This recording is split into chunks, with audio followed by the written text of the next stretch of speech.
le monde entier fait, et a toujours fait du mariage homosexuel une parade. Mais, que nous enseigne la parole de Dieu, la Sainte Bible sur ce sujet? Car la question aujourd'hui est de savoir quelle est la pensée du Créateur et non celle de la créature concernant ce péché, que les hommes veulent à tout prix convertir en style de vie normal et approuvé de tous. Laissons la Sainte Bible, la parole de Dieu, l'autorité suprême de Dieu sur terre, nous apporter la lumière de Dieu à ce sujet. Tu ne coucheras point avec un homme comme on couche avec une femme, c'est une abomination. Si un homme couche avec un homme comme on couche avec une femme, ils ont fait tous deux une chose abominable, ils seront punis de mort, leur sang retombera sur eux. Les deux anges arrivèrent à Sodome sur le soir, et Lot était assis à la porte de Sodome. Quand Lot les vit, il se leva pour aller au-devant d'eux, et se prosterna la face contre terre. Puis il dit, « Voici, mes seigneurs, entrez, je vous prie, dans la maison de votre serviteur, et passez-y la nuit.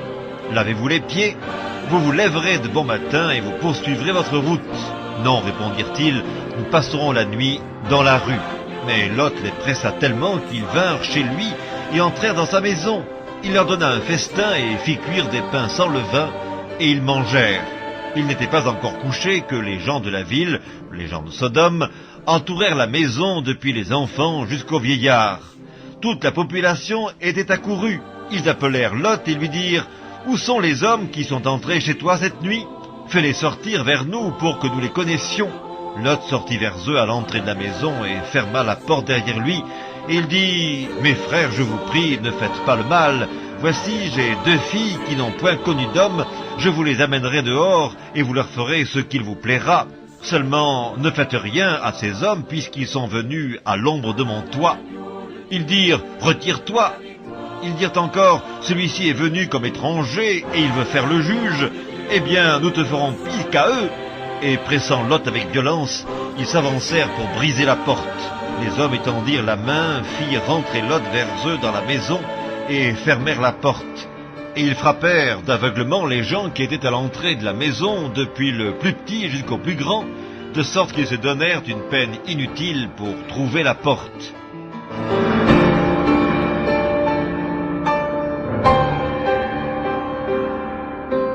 Il y eut même des prostituées dans le pays.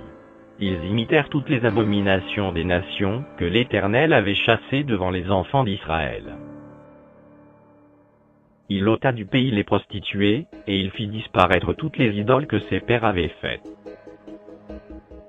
Le jugement de Dieu sur les générations précédentes et futures qui se sont livrées, et qui se livreront à ce péché d'homosexualité.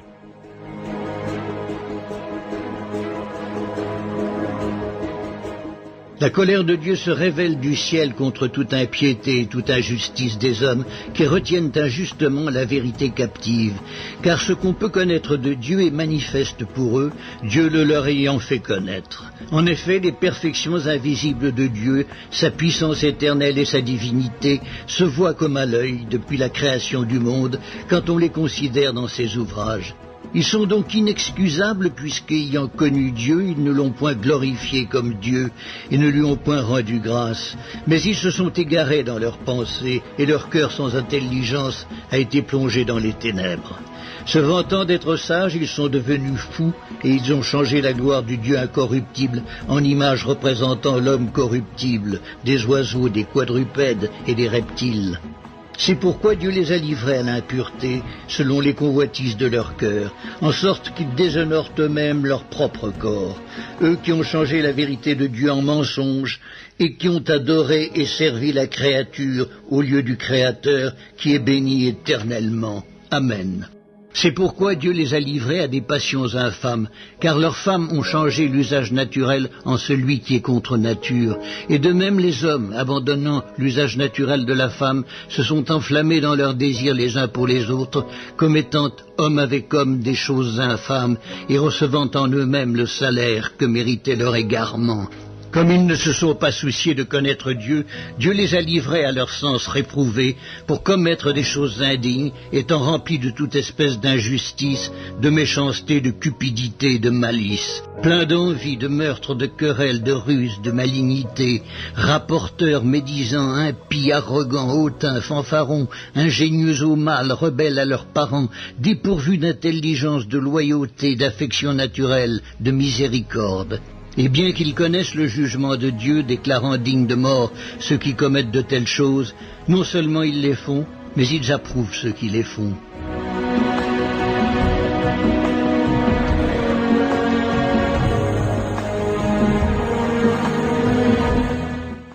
S'il a condamné à la destruction et réduit en cendres les villes de Sodome et de Gomorrhe, les donnant comme exemple aux impies à venir, et s'il a délivré le juste Lot, profondément attristé de la conduite de ces hommes sans frein dans leur dissolution, car ce juste, qui habitait au milieu d'eux, tourmentait journellement son âme, juste, à cause de ce qu'il voyait et entendait de leur œuvre criminelle. Le Seigneur s'est délivré de l'épreuve, les hommes pieux, et réservé les injustes pour être punis au jour du jugement. Que Sodome et Gomorrhe, et les villes voisines, qui se livrèrent comme eux, à l'impudicité, et à des vices contre nature, sont donnés en exemple, subissant la peine d'un feu éternel.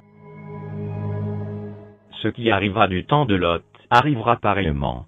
Les hommes mangeaient, buvaient, achetaient, vendaient, plantaient, bâtissaient. Mais le jour où Lot sortit de Sodome, une pluie de feu et de soufre tomba du ciel et les fit tous périr.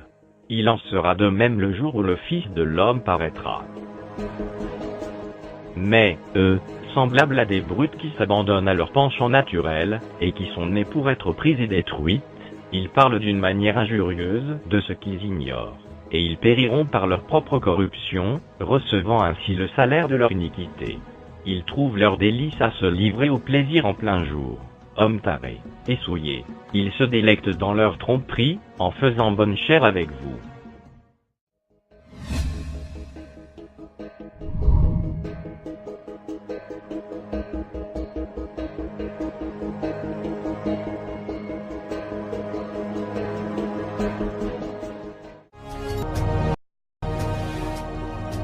Patrick, tu peux venir? Patrick, c'est un jeune qui va nous faire son témoignage, au moins pendant une bonne vingtaine de minutes. Et il va nous partager comment Jésus l'a sorti de point d'interrogation à lui-même de développer. Amen.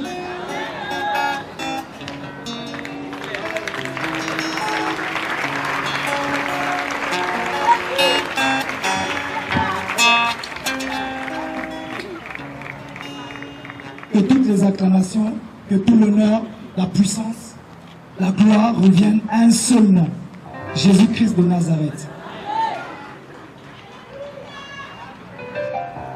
Je voudrais que, en quelques minutes, que tous ensemble, qu'on s'incline un instant, de sorte que ce témoignage qui sera partagé, qui trouve une place favorable dans nos cœurs, et puisse produire ce que Dieu a produit pour moi. Amen. Père, je te bénis, Seigneur. Ce jour t'appartient. Seigneur, je te rends grâce.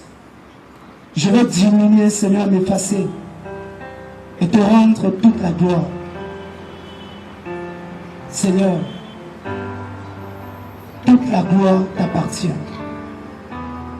Je prie qu'au travers de ce qui va être dit, Seigneur, donne-moi de donner l'essentiel dans le nom de Jésus. Seigneur, je crois qu'il y a un jeune certainement qui est là, Seigneur, une femme qui a certainement qui vit la même situation que j'ai traversée, Père. Prière ce soir, Seigneur, que tu viennes visiter, Seigneur, ces personnes dans le nom de Jésus de Nazareth. Amen. Alors mon témoignage va s'incliner sur 3 axes. Le premier axe se porte sur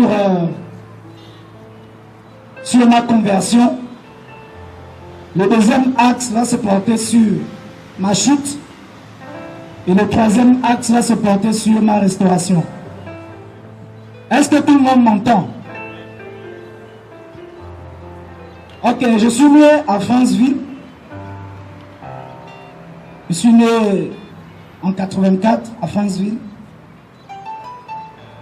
Donc, je passais toute mon enfance à Franceville. Et ce qui fait que, à l'âge de 9 ans, je vais être vraiment... Bref, je prie le Seigneur qui me donne de donner l'essentiel.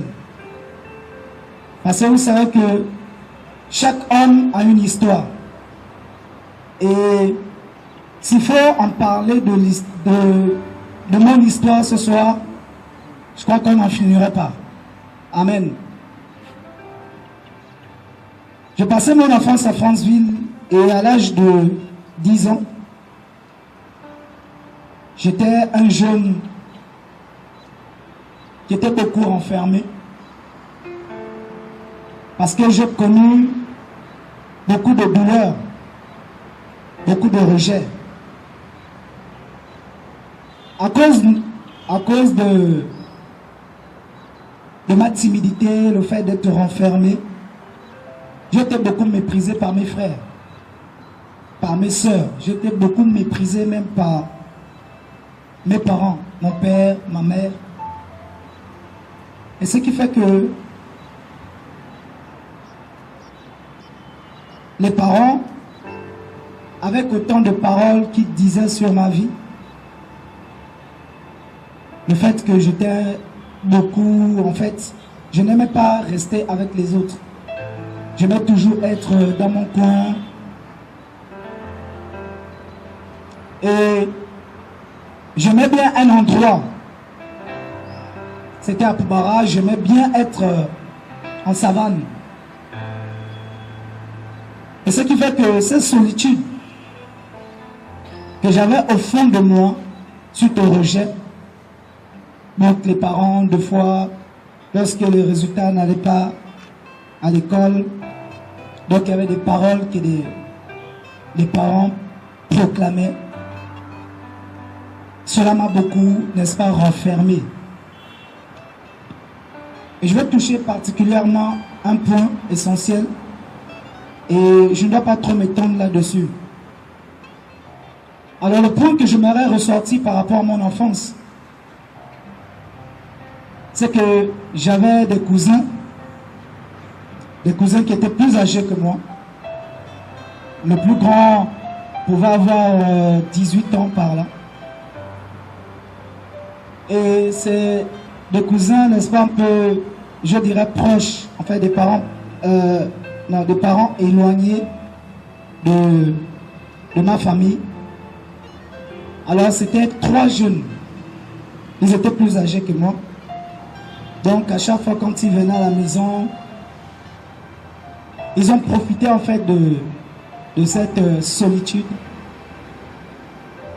C'est comme ça, ils passaient du temps avec nous. On passait du temps ensemble. On passait du temps ensemble à discuter de tout et de rien. En tant que garçon, on aimait bien un jeu, c'était jouer aux billes. Et ce qui fait que, dans ma naïveté, je ne savais pas que ces jeunes avaient des penchants plus perverses. Et donc, par ces 3, j'ai connu, n'est-ce pas, un abus. Vous savez, frère, depuis tant d'années, j'ai jamais voulu témoigner cela. Tout à l'heure, je disais au Seigneur, c'est comme une personne qu'on prend, n'est-ce pas, un couteau et on remue la plaie. Et j'étais là, je pleurais. Je pouvais entendre une parole du Seigneur. C'est le Seigneur qui ouvre les blessures. Et c'est lui qui les pense en même temps. Et je crois, pour ma part, c'est pas en vain que Dieu a permis que je partage cela avec vous. Alors suite à cela, j'ai commencé à aimer, n'est-ce pas, la compagnie, je dirais, du sexe masculin, donc en parlant, n'est-ce pas, des penchants vers l'homosexualité. Donc je grandis vraiment renfermé. Et ce qui fait que, à cause du mépris des frères, des sœurs, de mes parents, je commençais à désirer dans mon cœur, n'est-ce pas, être un homosexuel. Frère, c'était terrible parce que il arrivait parfois la nuit, je faisais des cauchemars. Aujourd'hui, je comprends que ce n'est pas des cauchemars, mais c'était l'esclavage du péché. J'étais malmené par diverses visions où des démons m'apparaissaient et abusaient de moi. Ce qui fait que je grandis. Et aux années 98, dans la salle de classe là où j'étais à Poubara, il y avait un jeune. Je ne l'oublierai jamais. Et ce jeune, il était différent de tout le monde. Lorsqu'on était en classe, lorsqu'on finissait les cours, il était toujours dans son coin avec un Nouveau Testament. Et c'est comme ça, un soir, un vendredi soir, il va m'aborder. On avait terminé les cours et je rentrais à la maison avec mes cousins, mes 3 cousins. Je bénis le Seigneur parce qu'aujourd'hui, je prie pour eux. Je bénis le Seigneur parce qu'aujourd'hui, j'ai appris par la grâce de Dieu à pardonner. Et ce vendredi, je vais, n'est-ce pas, on va terminer le cours aux environs de 17h. Et c'est comme ça, je vais me presser avec eux pour rentrer à la maison et ce jeune va m'arrêter. On a dit, mais Patrick, en fait, chaque soir, chaque vendredi, on a toujours des temps de prière à la maison. Je connais très bien cette famille et je bénis le Seigneur. Dis, est-ce que tu ne veux pas venir assister aux noces une fois? Et je lui ai dit, bon, ce vendredi, ce soir-là, vraiment pour venir. Non, il faut venir. Alors il m'a pressé avec sa soeur, sa grande soeur. Là aussi elle est arrivée, elle m'a pressé. Non, Patrick, il faut venir, viens, il faut venir. Et c'est comme ça, voilà, j'ai cédé, je suis parti. J'arrive à la réunion. Donc quand je partais, mes cousins me disent, oh, là tu vas là-bas à la cellule. Je dis, quelle cellule? Il dit, non mais chez comment on appelle ça? Chez l'infirmier, c'était un infirmier, c'était un monsieur qui était infirmier à Poubara, dont je tairai le nom. Et il me dit, oui, tu vas là-bas. Je dis, oui, je m'en vais, je veux voir ce qui se passe. À ma grande surprise, en fait, quand j'arrive, ce qui m'a beaucoup touché, c'est l'accueil. Enfin, comment ces personnes m'ont accueilli ce jour. Il faisait aux environs de 17h, 17h30. La réunion devait commencer à 18h par là. Et c'est comme ça, ils sont venus vers moi, ils m'ont salué, comme ils connaissaient très bien papa. Parce que papa s'occupait un peu plus de la construction de pont Aliane à Poubara, pour ceux qui connaissent.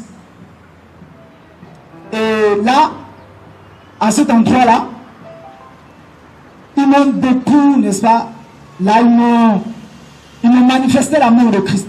Ça m'a touché. Je me souviens ce jour-là, je me suis retrouvé dans les bras, n'est-ce pas, de ce papa, en train de pleurer. J'ai pleuré.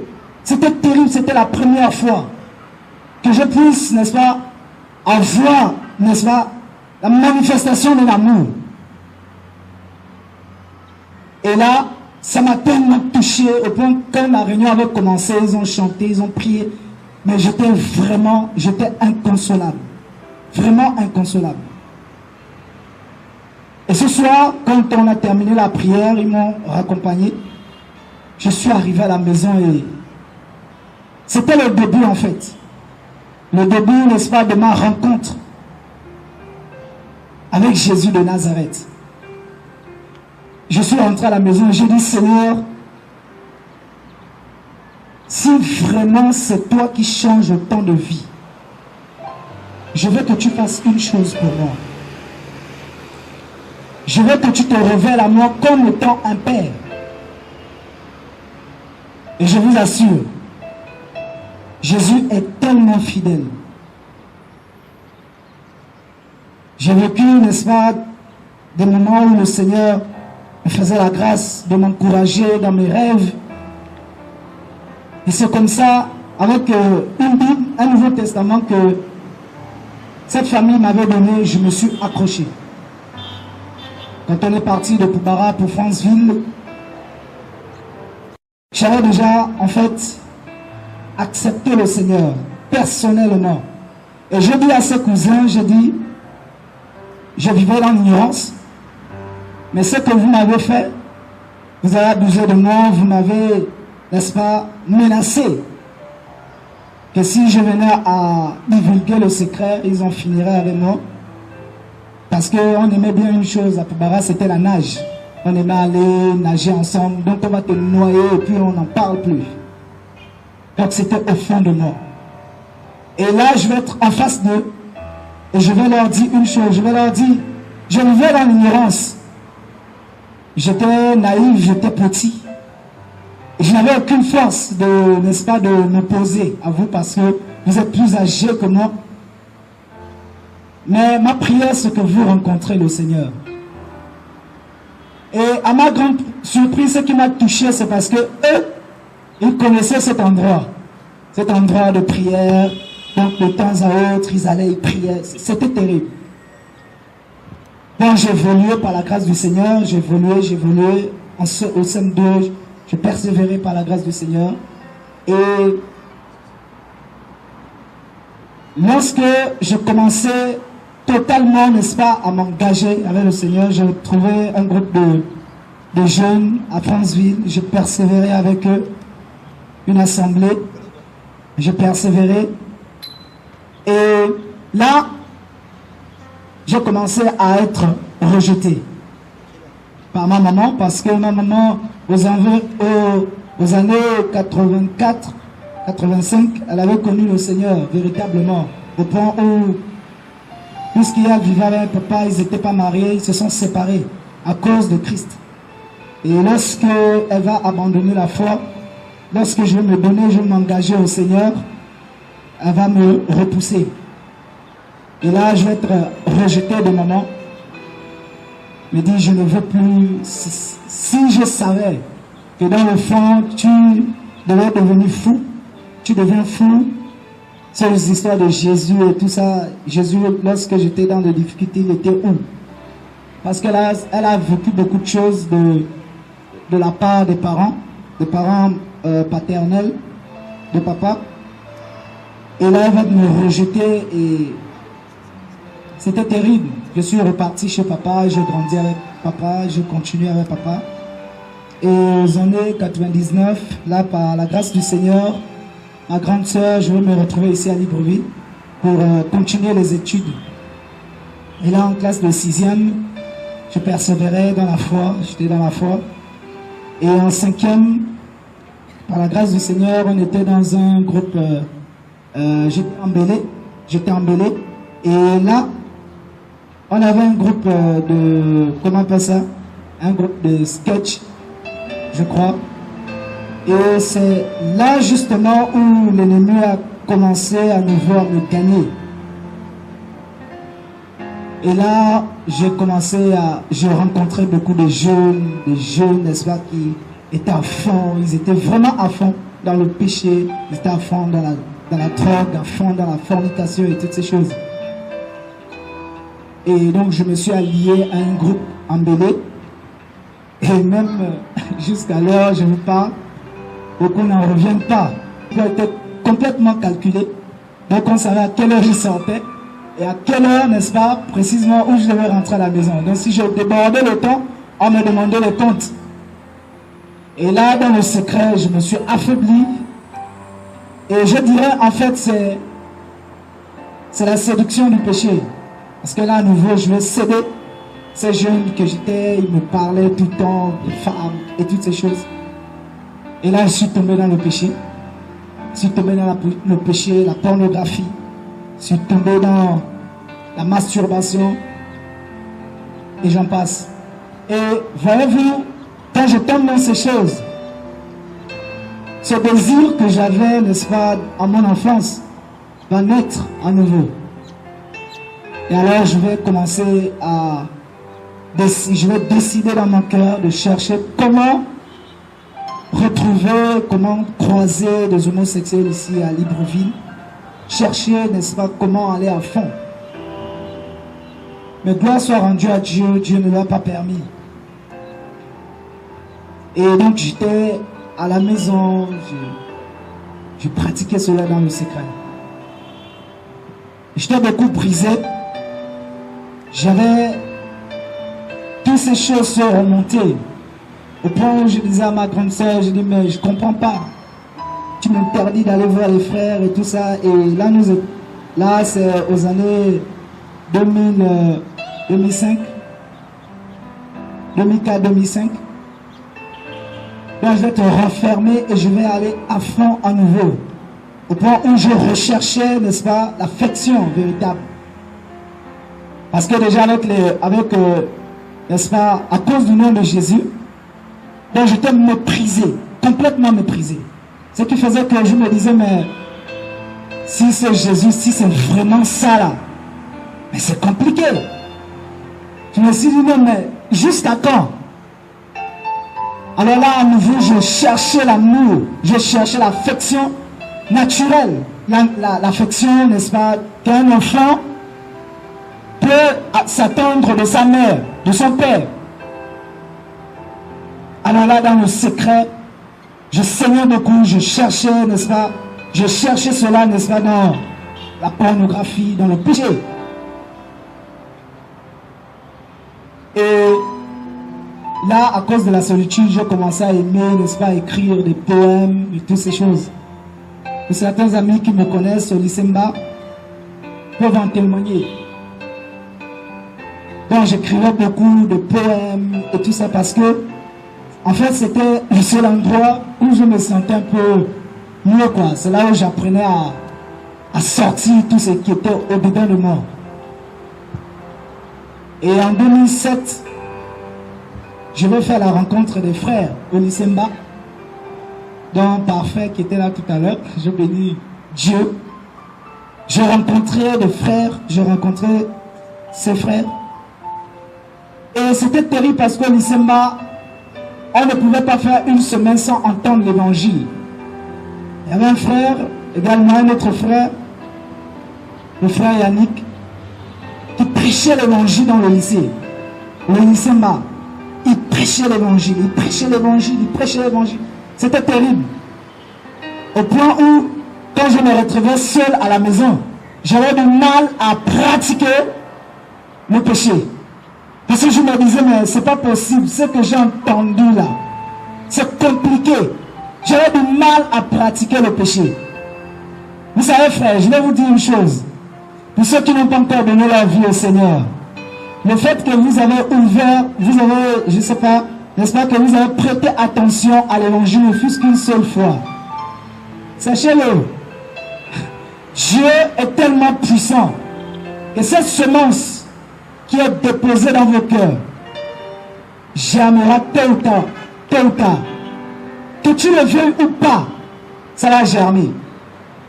Alors cette semence que j'avais reçue remontait puissamment dans le secret. Et là, je me suis effondré.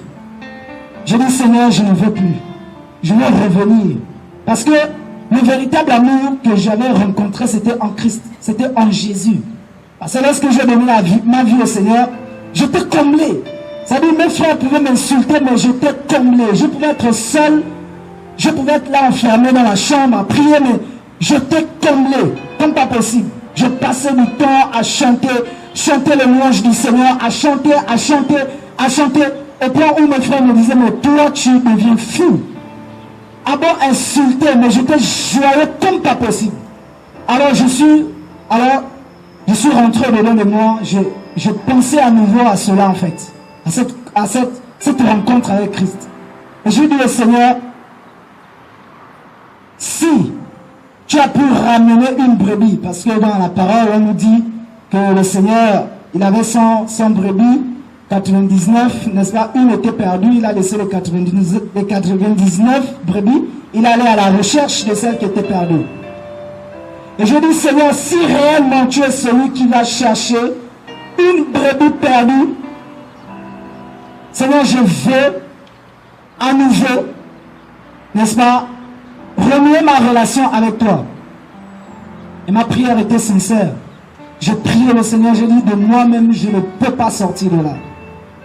Frère, Dieu est tellement bon que la visitation du Seigneur était tellement forte qu'au point où moi-même dans ma chambre, on ne m'a pas dit cela, moi-même dans ma chambre, je commençais à prendre des livres de poèmes, des CD de pornographiques et toutes ces choses abominables que je pratiquais.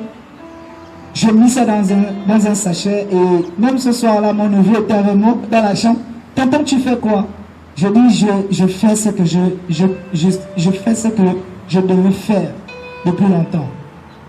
Il dit, tonton, c'est quoi? Je dis, mais tu ne peux pas regarder parce qu'il était curieux. Mais non, tonton, j'ai dit, là, ce qu'il y a à l'intérieur, c'est ma vie. C'est la vie du monde. C'est le péché. C'est l'enfer, un homme qui est là. Et il rigolait. Je suis sorti. Et j'ai mis le pétrole, j'ai mis le feu. Et à l'instant que ces choses étaient en train de brûler devant moi, c'était quelque chose. Un tel amour du Seigneur est tombé sur moi. J'ai commencé à pleurer. Le gardien était en face de moi. Il dit, mais qu'est-ce qui t'arrive? J'ai dit, tu ne comprends pas. Je commençais à pleurer, je commençais à pleurer, je commençais à pleurer, à pleurer, à pleurer, à pleurer. Commençais à me repentir. Je dis, Seigneur, c'est fini et je ne vais plus jamais repartir en arrière. C'est fini, Seigneur.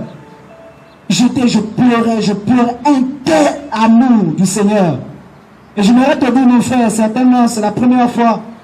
Certainement, tu es là pour la première fois. Certainement, tu as été invité. Certainement, tu cherches le Seigneur dans le secret. Tu n'arrives pas à sortir des choses que tu pratiques. Laisse-moi te dire que ce que le Seigneur attend de toi, c'est une décision profonde, une décision radicale. C'est-à-dire que tu dois regarder devant, ne plus regarder derrière. La décision que tu dois prendre ne doit pas t'amener à, n'est-ce pas, je dirais, en fait, à douter ou à raisonner. Mais si j'abandonne, comment je vais laisser? J'abandonne, si je laisse, comment est-ce que c'est possible? Mais si j'abandonne et si je suis devant? Non. Toi, ce que le Seigneur attend de toi, c'est que tu prennes une décision véritable. De savoir que il y a un sauveur qui est mort, n'est-ce pas, il y a 2000 ans, qui a donné sa vie. Et le monde nous avait tellement, il y a tellement de distractions autour de nous, il y a tellement de passions. J'aimerais parler, n'est-ce pas, à toi qui es jeune comme moi. Dis que la vie dans laquelle tu te trouves certainement enchaîné. Je ne sais pas. Tu es mieux placé pour savoir ce que tu vis. Mais laisse-moi te dire que Jésus de Nazareth, celui qui est mort et qui est ressuscité, il est encore capable de venir te visiter là où tu es. Que ce soit dans ta chambre, que ce soit seul, Jésus est capable de venir te visiter et te sortir. Te sortir, n'est-ce pas, dans ces choses dans lesquelles tu te trouves. Et lorsque j'ai donné ma vie au Seigneur en 2008, Dieu m'a donné une grande famille de frères et de sœurs. Et lorsque je les ai rencontrés, c'était un boom. Et je vous assure, je suis tellement comblé d'amour de Dieu. Je suis tellement comblé d'amour du Seigneur, à telle sorte que lorsque il arrive parfois des temps difficiles, je dis, Seigneur, je ne peux plus faire marche arrière. Parce que derrière, il n'y a rien. Je dis, Seigneur, je ne peux plus regarder derrière. Mais même si je n'ai pas de force, je compte sur toi. Et la Bible nous dit, Jésus est tellement fidèle qu'il n'abandonne jamais le juste. Sache une chose, certainement tu es certainement rétrograde, certainement tu as abandonné le Seigneur. Mais laisse-moi te dire, à chaque fois que tu es dans un péché, à chaque fois que tu es, je ne sais pas, dans la pornographie, à chaque fois que tu pratiques un péché, laisse-moi te dire, le Seigneur, n'est-ce pas, sur son trône, il pleure, il gémit, il attend une seule chose, que tu dis, Seigneur, j'en ai assez, je vais revenir à toi.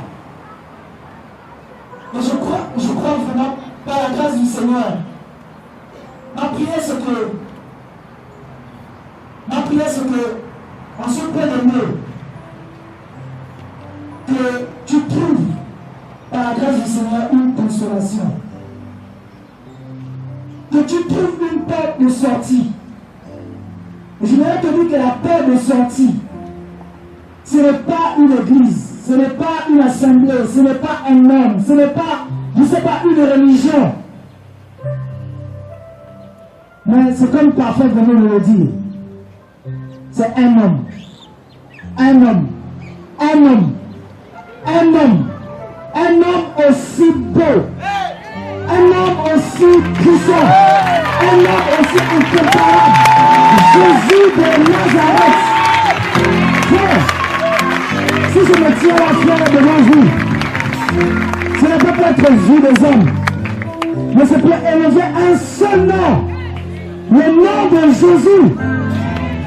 Voilà pourquoi je dis, Seigneur, avec ce que tu m'as donné, je ne peux pas le garder. Avec ce que tu m'as donné, quand je suis à l'école, je ne sais pas, quand je suis à l'école dans ma salle de classe, même lorsque j'ai envie de me taire, ça bouillonne tellement fort dans mon cœur. Mais je dis, Seigneur, certainement il y a un jeune qui est dans une situation pareille. Mon frère, pour toi qui as donné ta vie au Seigneur, laisse-moi te dire, par la grâce du Seigneur, peu importe le vent, les tempêtes qui souffrent, tu dois savoir une chose, que Christ est fidèle. Christ est fidèle. Même, ne soit dans le temps de désert, même dans le temps où tu es en train de sombrer, Jésus de Nazareth, il n'abandonne jamais le juste. Et je vais finir par là, frère. Une des paroles que le Seigneur m'a donnée, c'est la parole de Shadrach, Meshach et Abednego. C'est vraiment une parole qui est vraiment dans mon cœur, qui m'a vraiment marqué. Ces trois jeunes, ils avaient la foi, n'est-ce pas, au Dieu qui a créé le ciel et la terre. Pas Bouddha, Jésus de Nazareth. Au point où, lorsqu'on les a jetés, n'est-ce pas, dans la fournaise, comme nous dit la parole, la Bible nous dit, à cause de leur fidélité, à cause, n'est-ce pas, de la fermeté de leur foi, le Seigneur ne les a pas laissés périr dans la fournaise. Dieu est allé les chercher dans la fournaise. Dieu est allé les secourir dans la fournaise. Au point où même les gars de camp qui les ont jetés sont morts. Mais eux qui sont descendus, un seul homme, Jésus de Nazareth, les a préservés de la fournaise. Vous imaginez, frère, on jette quelqu'un dans le feu. Il ne meurt pas. J'ai jamais vu ça de ma vie. Aucune religion ne peut faire ça. Non, excusez-moi. Aucun autre Dieu ne peut le faire. Aucun autre apôtre, aucun autre prophète ne peut le faire. Je ne sais pas présenter des prophètes, je ne sais pas, des religions de différents, tellement ils sont nombreux. Mais aucun d'entre eux ne peut le faire. C'est Jésus de Nazareth. Amen. Et aujourd'hui, par la grâce du Seigneur, né de nouveau, depuis 2007 jusqu'à présent, Dieu me garde debout. Oui, frère, que toute la gloire revienne à Jésus de Nazareth. Certainement tu es jeune, tu as des impressions, certainement tu es jeune. On te propose de coucher, c'est pas de jeunes filles courent autour de toi. Laisse-moi te dire, il est possible d'être ici au Gabon, d'être jeune, de craindre Dieu, d'être debout, de garder la foi. Il est possible d'être reconnu. Il est vrai, il est possible. Il est possible d'être reconnu. Oh Jésus de Nazareth, frère, ce n'est pas un homme qui nous garde, ce n'est pas une religion qui nous garde, ce n'est pas les bishops qui nous gardent, ce n'est pas les évangélistes, les prophètes qui nous gardent, c'est Jésus de Nazareth qui nous soutient. Regarde, toi qui as abandonné la foi, ce soir le Seigneur te dit, reviens. Ce soir le Seigneur te dit, reviens. Parce que la porte du ciel est grandement ouverte. Il est temps de retourner vers ton Père. Regarde frère, le péché. Donc quand on est dans le péché, on est tellement dans la solitude. Au point qu'après avoir pratiqué le péché, tu n'as plus d'issue. Tu te trouves abandonné, rejeté, tu te trouves faible. Mais laisse-moi te dire, si Jésus de Nazareth te prend dans ses bras,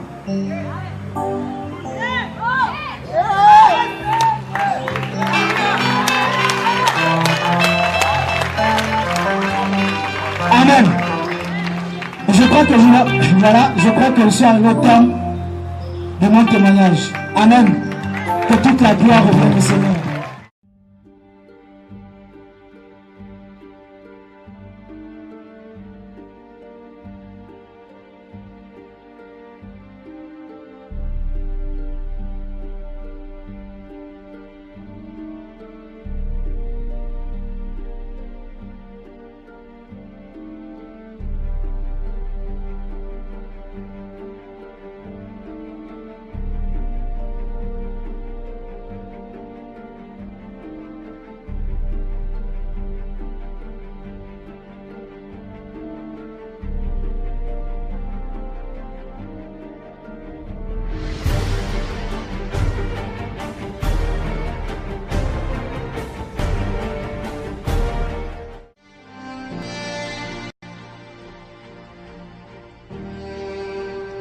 Chers amis, la Bible enseigne que le monde s'en va inexorablement, non vers la paix, mais vers une guerre ultime, de cataclysme, un Armageddon décrit au chapitre 7 de l'Apocalypse. Et avant d'arriver au paroxysme, cet holocauste, les choses iront en se détériorant, les choses vont aller de mal en pire, le monde s'enfoncera toujours de plus en plus dans le chaos, la confusion et le péché. Plus on approchera de la fin, les guerres vont augmenter. Le taux de criminalité va monter en flèche. Les crises économiques seront de plus en plus hard. Les catastrophes naturelles sans précédent, tremblements de terre, inondations, famine, épidémies, pestilences, tout cela a été décrit dans la parole du Seigneur. Et toutes ces calamités marqueront le déchaînement de la colère de Dieu sur notre monde impie et rebelle.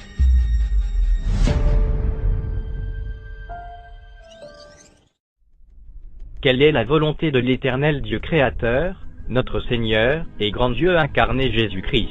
Dans tout ceci, depuis le commencement, la seule et unique réponse immuable, invariable, certaine et éternelle, que nous donne la parole de Dieu, la Sainte Bible, est un homme pour une femme, dans le mariage. Ceci est la position éternelle de notre Créateur Jésus-Christ. À prendre ou à laisser.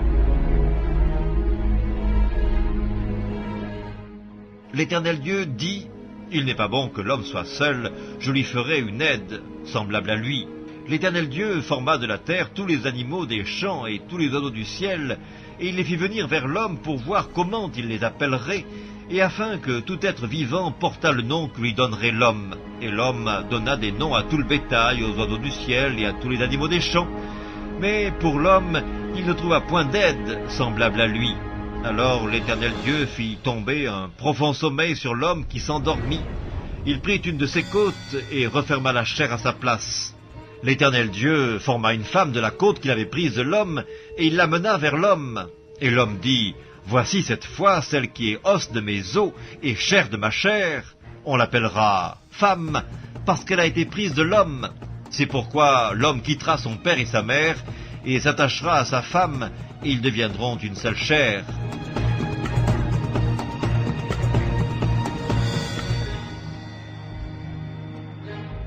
Il répondit, « N'avez-vous pas lu que le Créateur, au commencement, fit l'homme et la femme et qu'il dit, c'est pourquoi l'homme quittera son père et sa mère, et s'attachera à sa femme, et les deux deviendront une seule chair. Ainsi ils ne sont plus deux, mais ils sont une seule chair. Que l'homme donc ne sépare pas ce que Dieu a joint. » Pour ce qui concerne les choses dont vous m'avez écrit, je pense qu'il est bon pour l'homme de ne point toucher de femme. Toutefois, pour éviter la pudicité, que chacun ait sa femme et que chaque femme ait son mari. Que le mari rende à sa femme ce qu'il lui doit et que la femme agisse de même envers son mari. Je suis venu comme une lumière dans le monde, afin que quiconque croit en moi ne demeure pas dans les ténèbres. Si quelqu'un entend mes paroles et ne les garde point, ce n'est pas moi qui le juge, car je suis venu non pour juger le monde, mais pour sauver le monde. Celui qui me rejette et qui ne reçoit pas mes paroles a son juge. La parole que j'ai annoncée, c'est elle qui le jugera au dernier jour. Car je n'ai point parlé de moi-même, mais le Père qui m'a envoyé m'a prescrit lui-même ce que je dois dire et annoncer. Et je sais que son commandement est la vie éternelle. C'est pourquoi les choses que je dis, je les dis comme le Père me les a dit.